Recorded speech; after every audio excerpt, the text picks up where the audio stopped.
Hola, muy buenos días. Antes que nada, quiero agradecer al comité organizador la oportunidad de estar en este magno evento, como lo es el Congreso Internacional de Imagenología, que año con año organiza el Instituto Mexicano del Seguro Social, en específico el Centro Médico Nacional Siglo XXI. Además de agradecer particularmente a la doctora Thanos y a la doctora Yolanda Villaseñor la invitación. El día de hoy vamos a abordar un tema para mí apasionante e interesante, como lo es la mastografía contrastada, pero aplicada a la práctica diaria. Muchas veces ya hemos hablado algunas ocasiones del lenguaje que se ocupa para la mastografía contrastada, el BI-RADS en mastografía contrastada, pero el día de hoy quisiera abordarlo desde el punto de vista aplicación diaria. ¿Qué vamos a abordar en este tema? Bueno, abordaremos la definición, cómo se realiza y qué aplicaciones tiene en la práctica diaria. Un pequeño repaso y a manera de resumen es recordar que nuestra imagen mamaria se va a dividir en dos grandes rubros: los estudios morfológicos y los estudios de imagen funcionales. En este caso, recordar que los estudios morfológicos nos van a hablar definitivamente, como su nombre lo dice, de la forma, de las características, de toda esta morfología que finalmente nosotros, de acuerdo a la nueva versión de BI-RADS y a los BI-RADS anteriores, clasificábamos y podíamos obtener una categorización que nos permitiera dar una recomendación a nuestros clínicos. Dentro de los estudios morfológicos se encuentran la mastografía auxiliada de la tomosíntesis y el ultrasonido. El hecho de que sean estudios morfológicos no los hace nada despreciativos, al contrario, estos son el pilar de la imagen mamaria y a partir de estos vamos a poder llevar a cabo la decisión o la toma de decisiones de si requerimos algo más, si esta paciente de manera individualizada va a requerir de estudios funcionales probablemente para llevar a cabo su abordaje diagnóstico si fuera el caso. Ahora, pasando al otro gran rubro, como lo son los estudios funcionales, tenemos a la resonancia magnética, a los estudios moleculares de mama, pero también desde el 2011 a la mastografía contrastada. En los últimos años, la mastografía contrastada ha tomado una mayor influencia y con el avenimiento del nuevo BI-RADS o versión 2025 tan esperado, que tiene muy poquito que se publicó, esto nos ha llevado a darle una mayor importancia. ¿Y por qué lo digo de esta manera? Bueno, la mastografía contrastada, como ustedes bien lo saben, es una técnica de imagen aprobada por la FDA desde el 2011 y que proporciona tanto información anatómica como funcional de la mama. Su precisión diagnóstica es superior a la reportada por la mastografía digital o el ultrasonido, comparable cuando ambas están, o más bien cuando ambas, ¿cómo se llaman? Perdónenme. Ambas modalidades, tanto mastografía como ultra, se llevan al mismo tiempo. Pero sí es superior cuando hablamos solo de la mastografía o solo del ultrasonido, hay que aclararlo. Y tiene una sensibilidad equivalente a la de la resonancia magnética, con un menor costo y una mayor accesibilidad. Esto en países emergentes como lo es nuestro querido México es algo importante a tomar en cuenta porque es mucho más fácil acceder en nuestros centros de trabajo a contar con una mastografía contrastada que muy probablemente resonancia magnética, debido a los altos costos de la resonancia y su poca accesibilidad, como ya lo hemos mencionado en otras ocasiones y que todos sabemos. Ahora, en la nueva versión, que aunque no es mi tema, en la nueva versión de BI-RADS, en la 2025, ya se hizo una mención como tal, ya hay un capítulo dedicado a mastografía contrastada, como lo había previamente para mastografía, para ultrasonido, en su momento resonancia magnética que se agregó. En esta nueva versión ya se le da un peso de mayor importancia y mayor precisión a lo que es la mastografía contrastada, ya que se considera una modalidad plenamente reconocida y estandarizada dentro de esta nueva versión. Esto nos va a ayudar también a quienes ya realizamos este tipo de procedimientos como lo es la mastografía contrastada, a poder tener mayores bases científicas y una mejor guía para poder llevar a cabo nuestras interpretaciones. No olvidemos que en el 2022 se hizo un upgrade dentro de el BIRATS 2013, como lo menciono, para hablar sobre el léxico de la mamografía contrastada. Ahora, está muy padre conocer la modalidad, es muy útil, ya lo vimos, nos funciona para muchas cuestiones. No todas las pacientes, aclaremos, tienen la necesidad de hacerse una mastografía contrastada. Hay que individualizar a nuestros pacientes y saber en qué momento y qué paciente sí va a requerir de un estudio funcional y se va a beneficiar, en este caso, de una mastografía contrastada. Pero antes de llegar a eso, hay que saber si tenemos los requisitos o requerimientos mínimamente para poder llevar a cabo este tipo de estudio. Primero, hay que contar con la modalidad y se requiere de un mastógrafo con un software para mastografía contrastada. Contar idealmente con un inyector de medio de contraste. ¿Por qué? El inyector nos permite inyectar el medio de contraste a un caudal constante, a una presión constante, y esto nos va a permitir tener un estudio de mayor calidad y finalmente se va a traducir en un mejor diagnóstico para nuestra paciente. Ahora, dentro de lo que le toca al paciente tener en adecuado funcionamiento, pues es su función renal. Recordar que que vamos a trabajar con medio de contraste, en este caso medio de contraste yodado, que es el mismo que se ocupa para la tomografía. Y para poder aplicar este medio de contraste tenemos que hacer la valoración previa de la función renal, no únicamente valorando la creatinina, sino calculando la tasa de filtración glomerular, porque de acuerdo al peso, talla en este caso de las pacientes, pues vamos a poder valorar si realmente su riñón está funcionando adecuadamente. Recordemos que desgraciadamente en nuestro país, una de las enfermedades que mayormente aqueja a nuestra población crónica degenerativa, es la diabetes, y muchas pacientes ni siquiera se saben diabéticas, están mal controladas, etcétera. Entonces, recordar que el medio de contraste no es inocuo y que hay que llevar con cautela su utilidad y sobre todo previamente la valoración de la tasa de filtración glomerular para que todos estemos tranquilos.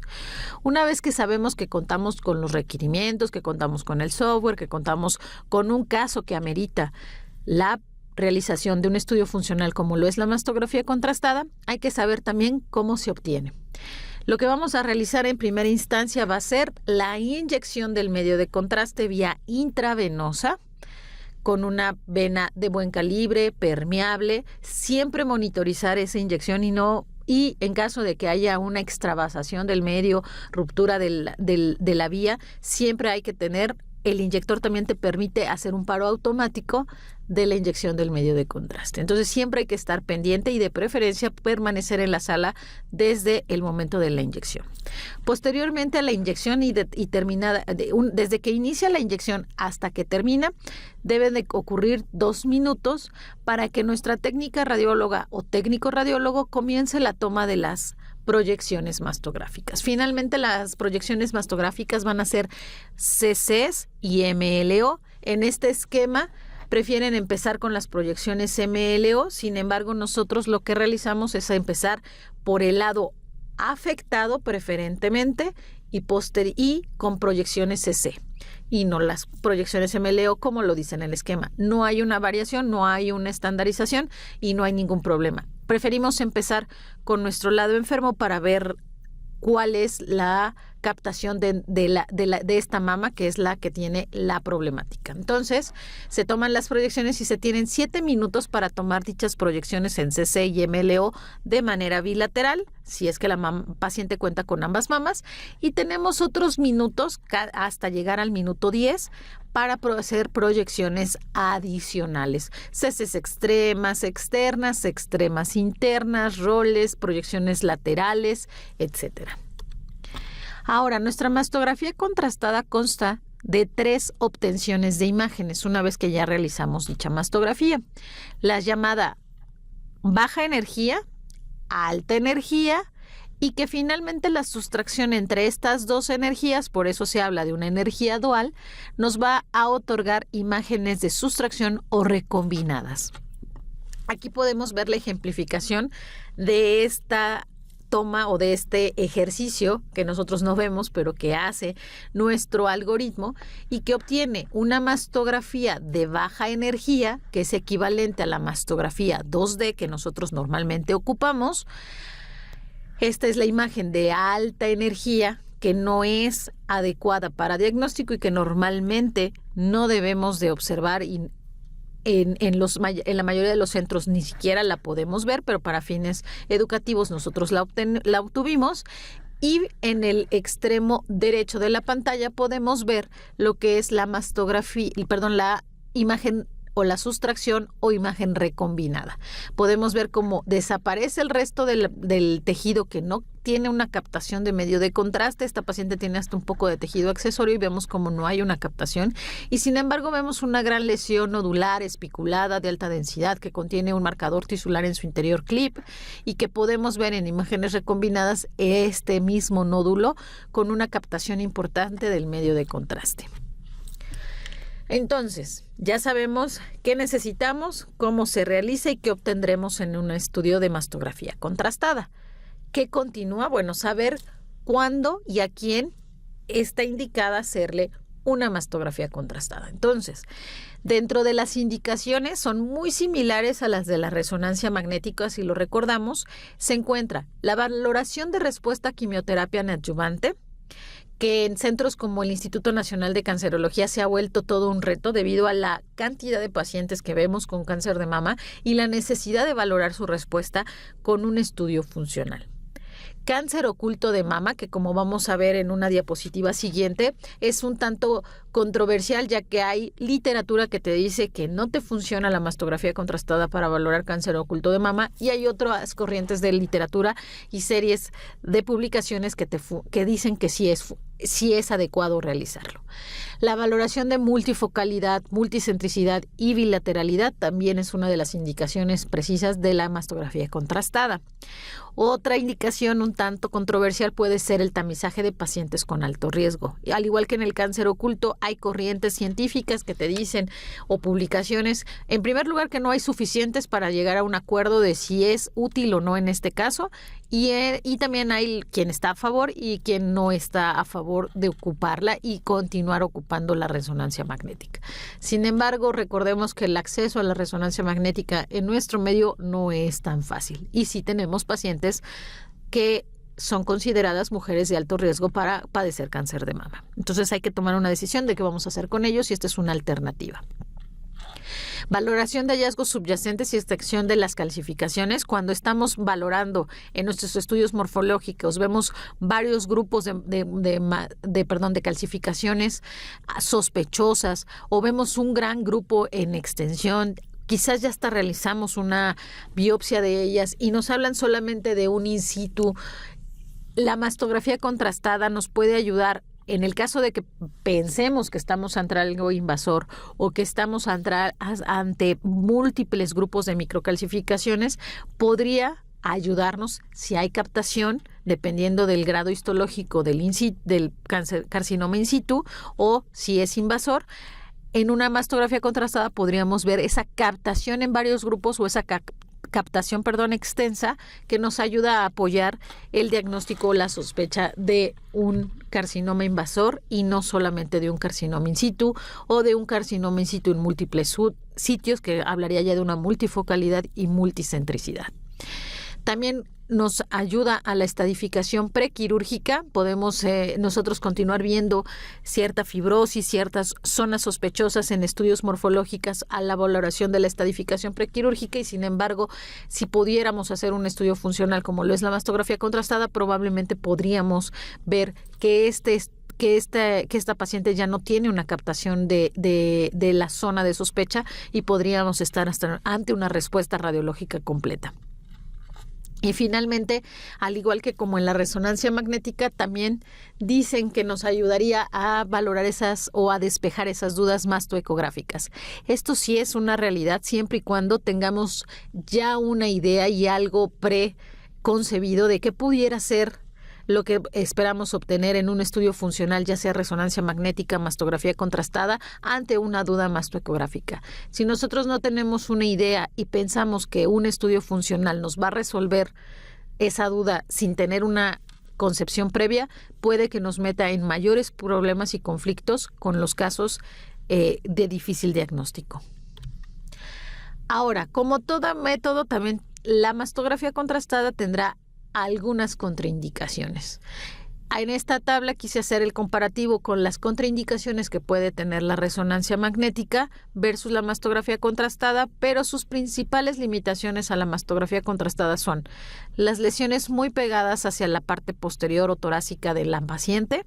¿Por qué? Porque por muy buen posicionamiento que logremos, las lesiones posteriores muy probablemente en este método de imagen no sea el adecuado y tengamos que sí recurrir a una resonancia magnética. Cuando las pacientes son alérgicas al medio de contraste y que a pesar de poderse, esta es una contraindicación relativa, que a pesar de poderse premedicar y todo, tengan alergias muy intensas, entonces sí podría ser una contraindicación absoluta.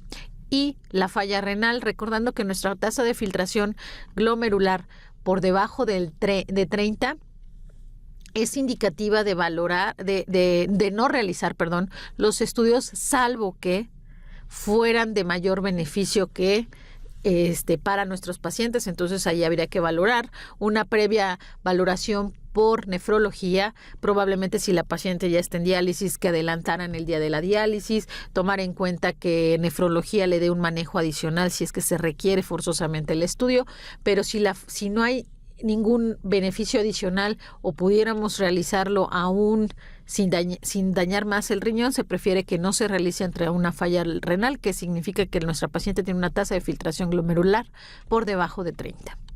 Ahora, la resonancia magnética tiene mayores o aparentemente tiene mayores contraindicaciones, pero en su mayoría pueden no ser definitivas o absolutas. Actualmente varios de los marcapasos, desfibriladores cardíacos, implantes cocleares, clips, DIUs, tatuajes, expansores, ya ocupan materiales que pueden ser amigables con la resonancia magnética. Sin embargo, esto debe de documentárnoslo los pacientes para que no tengamos ninguna problemática ante el uso, más bien al someterlos al campo magnético. Esta tablita me agrada mucho. Tuve la oportunidad de trabajarla para la publicación de enero 2025 del Consejo Mexicano sobre Diagnóstico y Tratamiento de Cáncer de Mama con varios colegas de toda la República, ya que una de los grandes retractores, digamos, de la mastografía contrastada, que todavía lo sigue habiendo, al demostrarles que ya hay estudios, ya hay evidencia científica sobre la sensibilidad y la especificidad de la mastografía contrastada, que muchas veces es equiparable o más bien equivalente a las de la resonancia magnética. Esto nos ayuda a poder evidenciar científicamente y con bases científicas que es un método realmente útil. Y entonces todas las indicaciones de las que hablamos previamente, aquí tenemos una indicación de sensibilidad y especificidad y algunas de valores predictivos positivos o negativos para la mastografía contrastada. La evaluación de respuesta a tratamiento neoadyuvante tiene una sensibilidad de más o menos 84% y una especificidad alrededor del mismo porcentaje. La valoración de multifocalidad y multicentricidad y bilateralidad también se encuentra en un rango entre 84 a 93% en sensibilidad y similar de 84 a 88% en especificidad. La valoración de la extensión en lesiones subyacentes para calcificaciones, de sospecha o cáncer in situ también ronda entre 84 a 93% de sensibilidad y aproximadamente 84 o 88% de especificidad. El abordaje de probable cáncer oculto. Actualmente no encontramos una evidencia completa para poder hablar de una sensibilidad o especificidad. Sin embargo, hablando desde la experiencia en el Instituto Nacional de Cancerología, que sabemos que hay poco porcentaje de cáncer oculto de mama, la mastografía contrastada nos ha ayudado a localizar aquellos cánceres ocultos y que en estudio funcional se evidencian y descartamos el cáncer oculto de mama como tal o finalmente a confirmarlo ya que no hay ninguna lesión en el parénquima mamario. La valoración en conjunto con estudios morfológicos en mujeres de alto riesgo y mediano riesgo, sí hay un porcentaje ya ya se puede hablar de un 87% de sensibilidad y una especificidad hasta del 95%.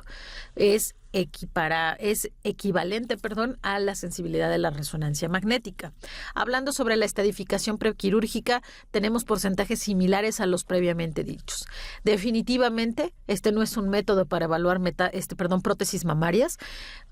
No tiene esa finalidad, no tiene ese uso, por eso no hay una sensibilidad ni una especificidad reportada en comparación con lo que es la resonancia magnética, que es el gold estándar para valorar prótesis mamarias. La evaluación de lesiones posteriores o adyacentes a la pared torácica, así como valorar los niveles 2 o 3 de la cadena axilar, tampoco tiene una indicación para ello. Definitivamente en este rubro, el campo de visualización que tiene la resonancia magnética va a ser el método ideal para este tipo de pacientes y para este tipo de evaluaciones. Sin embargo, hay que recordar que la evaluación de la región axilar no se lleva a cabo, o que el gold estándar para la evaluación de las cadenas ganglionares axilares va a ser el ultrasonido. Tampoco la valoración por resonancia magnética tiene una indicación precisa en la evaluación de la región axilar. Y vamos a entrar en la materia que nos importa para nuestro tema, que es hablar de esas aplicaciones que ya vimos como indicaciones y poner ejemplificaciones. Para nosotros una imagen va a hablar siempre más que 1000 palabras. Entonces, hablando sobre multifocalidad y multicentricidad, aquí tenemos a una paciente que llega con nosotros valorada con una distorsión arquitectural fuera del instituto, que se asocia a un engrosamiento dérmico y una retracción del complejo areola-pezón. Sabemos que esto es una lesión muy altamente sospechosa. Ya de hecho ella traía una biopsia fuera de nuestro instituto y sabíamos que la paciente ya tenía cáncer. Entonces, la mama se palpaba indurada, clínicamente palpaban una lesión de importante tamaño. Sabemos que más de 2 centímetros, cadenas ganglionares ocupadas, se considera una etapa avanzada y probablemente va a ir a un tratamiento neoadyuvante. Sin embargo, esta paciente estaba en esa controversia de si solo por el tamaño, aparentemente cadenas ganglionares respetadas, etcétera. Entonces, decidimos hacer la mastografía contrastada, ya que en estudio ecográfico que no tengo en este momento las imágenes, veíamos más de una lesión adyacente a la imagen, a la imagen de sospecha. Entonces, al hacer la mastografía contrastada, pudimos evidenciar la gran cantidad de tejido mamario que se encontraba, o la gran lesión que se encontraba en el espacio del tejido mamario. Esto abarca la región central, cuadrantes superiores externos, cuadrantes superiores internos, del tercio anterior hacia la unión del tercio posterior, medio y posterior. Esto puede cambiar tremendamente el pronóstico de la paciente, va a cambiar el manejo de nuestra paciente. Probablemente ya sabíamos que iba a ir a una quimioterapia neoadyuvante. Sin embargo, es importante, creo, también para nuestros colegas quirúrgicos saber la extensión que tuvo ese tumor o que tiene actualmente el tumor. Y eso nos lleva a tomar mejores decisiones hacia nuestras pacientes. Esto era un carcinoma ductal invasor sin un patrón específico. Ahora, ante el carcinoma lobulillar, sabemos que nuestro cáncer lobulillar va a tener una mayor influencia en bilateralidad, multifocalidad y multicentricidad. Se realiza la mastografía contrastada no porque tengamos dudas de que tenga un cáncer lobulillar, sino para valorar la extensión, la multifocalidad o la multicentricidad que en este caso puede ocasionar la estirpe histológica como lo es el lobulillar. Si nos centramos únicamente en la imagen MLO, podemos ver un nódulo espiculado de alta conspicuidad y vemos algunas otras lesiones adyacentes hacia el tercio anterior y se ven muy localizadas en el cuadrante superior, en los cuadrantes superiores, del tercio anterior al medio. Sin embargo, si volteamos a ver nuestra mastografía en proyección CC, vemos cómo ese nódulo se mantiene. Sin embargo, vemos algunos otros nódulos adyacentes que se extienden más allá de una distancia corta. Este tumor medía más o menos, en conjunto, todos los tumorcitos adyacentes, aproximadamente 5 centímetros. Y el clínico únicamente palpaba el tumor de mayor tamaño, que era aproximadamente de 2 centímetros. Entonces, esto es importante para dar un poco de luz a nuestros pacientes. Y un carcinoma lobulillar infiltrante, como ya lo habíamos referido. Ahora, la valoración de extensión en calcificaciones. Es muy probablemente ustedes no vean en la pantalla porque no es una pantalla de grado médico lo que estamos observando, pero en el cuadrante superior externo de la mama derecha del tercio anterior al medio se observa un grupo de calcificaciones pleomórficas de distribución regional que cuentan ya con un diagnóstico de carcinoma ductal in situ. Y del lado contralateral también vemos un grupo en menores grupos, pero también de las mismas características, calcificaciones en la región de cuadrantes superiores e inferiores, centrales y externos. Se corre la mastografía contrastada porque al diagnóstico con una aguja de corte, porque esto tenía una traducción de lesiones no masas al ultrasonido, nos dio la siguiente interpretación patológica. Del lado derecho, unidades ductolobularias con atrofia y calcificaciones distróficas, así como en la mama izquierda, unidades ductolobularias con calcificaciones distróficas, hablando de vasculares de tipo Mockenberg, de la enfermedad de Mockenberg. Entonces, insistía, esto nos llevó, o tuvimos que hacer nuevamente la biopsia, o llevamos a cabo porque en una biopsia fuera traía un diagnóstico la paciente de un carcinoma ductal in situ.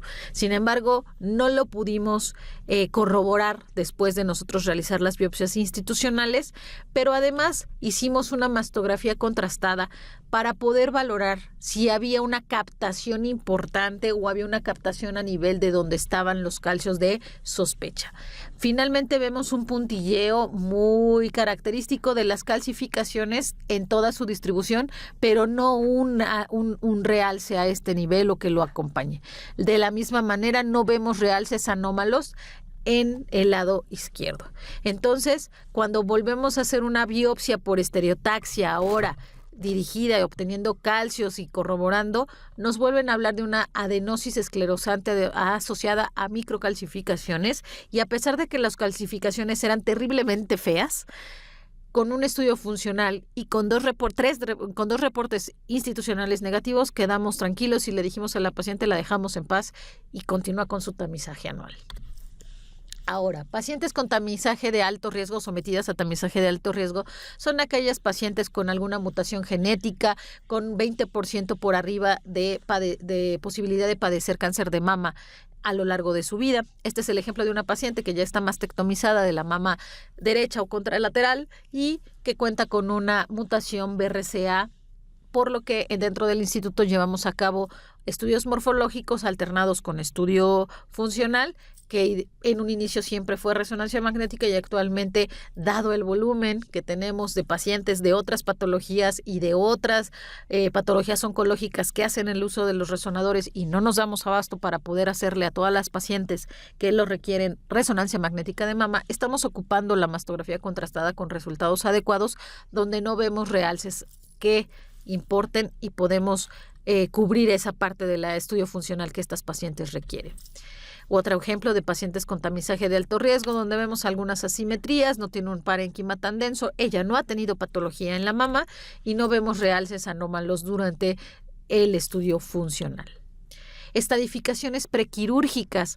Esta es una paciente que nos llega al instituto con un diagnóstico de carcinoma ductal in situ de fuera, sin un marcador tisular del sitio que biopsiaron. Solo sabemos que fue de la mama derecha porque el reporte lo refiere, pero al ver esta mastografía realmente no vemos calcios, no sabemos si la biopsia se llevó toda la cantidad de calcios que refería, no sabemos, estamos literalmente nosotros y los clínicos perdidos, porque trae un diagnóstico de cáncer, pero no sabemos en dónde está el cáncer, solo sabemos que probablemente sea derecho. Entonces, ante esta circunstancia, hicimos una mastografía contrastada y comenzamos a ver un realce en lo que es los cuadrantes inferiores, prácticamente regiones centrales, muy sutil, de baja conspicuidad, que esto a veces dificulta si no tenemos una adecuada técnica de obtención. Cuando la paciente tiene movimiento durante este estudio, es el peor enemigo de nosotros. ¿Por qué? Porque entonces comienza a haber falsos realces. Sin embargo, a pesar del movimiento, no es la mejor imagen, pero el caso se los quise mostrar porque es muy interesante. En los cuadrantes inferiores podemos ver un realce importante que con una proyección lateral tardía, o bueno, posterior a los 7 minutos, que le decimos nosotros aquí tardía, vemos cómo ese realce es un tanto más extenso, central e inferior. Al ir a buscarlo en un second look ecográficamente, pudimos encontrar este nódulo irregular, hipoecoico, con retracción del tejido adyacente al tiempo real, con vascularidad periférica que entraba a la lesión y que finalmente tuvimos a bien biopsiarlo y encontramos un carcinoma ductal in situ.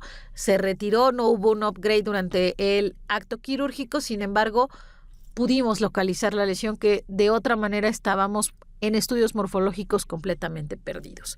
Este es un ejemplo que me gusta mucho y que creo que vamos a abordar posteriormente en nuestro módulo de casos interesantes, en el cual es una paciente que llega al instituto con unas mamas extremadamente densas o heterogéneamente densas, como ustedes las quieran clasificar, con lesiones nodulares descritas en axila.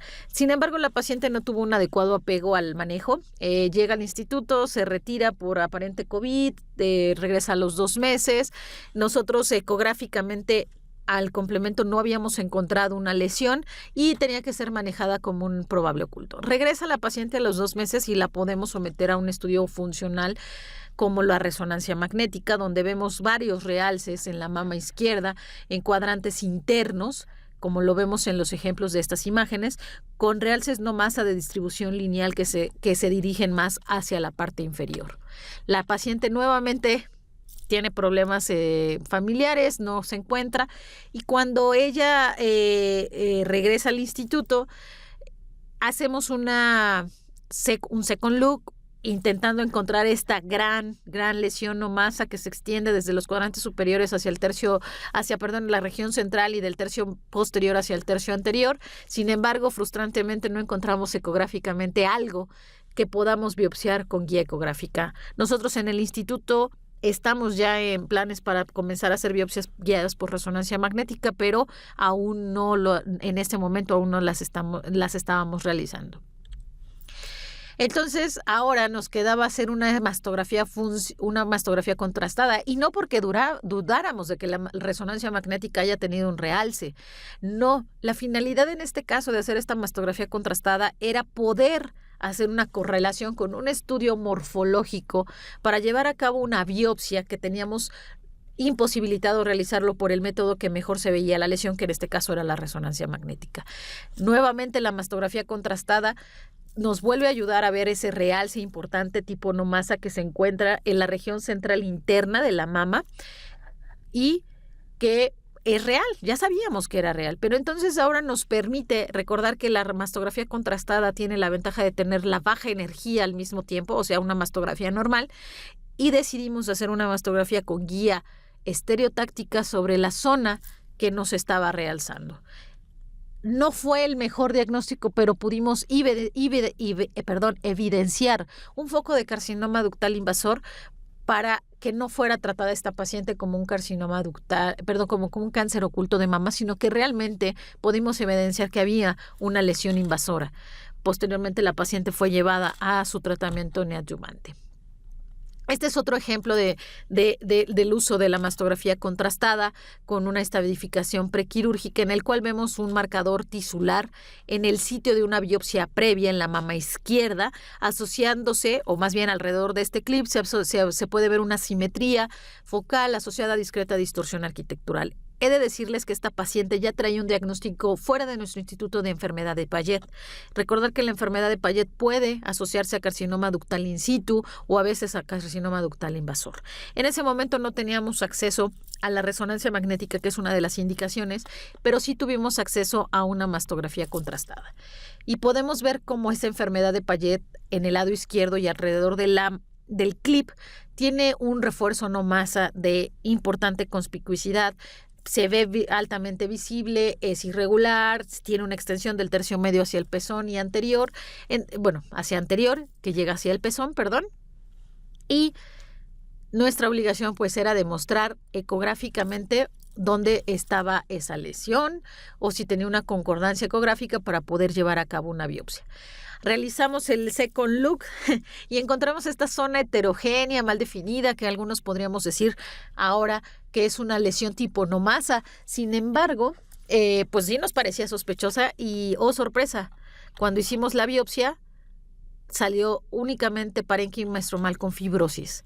¿Qué nos quedó? Bueno, es un ejemplo similar al anterior, hacer una biopsia guiada por estereotaxia de la zona que captó, teniendo el resultado histopatológico de un carcinoma ductal in situ de alto grado. Espero que la plática no haya sido aburrida. Es muy interesante ver las aplicaciones del día a día que podemos tener con este método. No lo llamaría emergente, sino como con este método que relativamente es de los más nuevos y que es un poco más accesible o mucho más accesible que una resonancia magnética en nuestros medios, ya que actualmente muy pocas instituciones cuentan con resonadores, y a pesar de que contemos con resonadores en nuestro instituto, al ser un instituto 100% oncológico, todas las demás patologías oncológicas pueden ganarle a la patología de mama que requiere una resonancia magnética, y el saber que tenemos una alternativa como lo es la mastografía contrastada nos ha llevado a tener diagnósticos personalizados y mucho más precisos con nuestras pacientes. Espero les haya sido de utilidad y nuevamente agradezco la oportunidad de estar en este magno evento. Muchísimas gracias.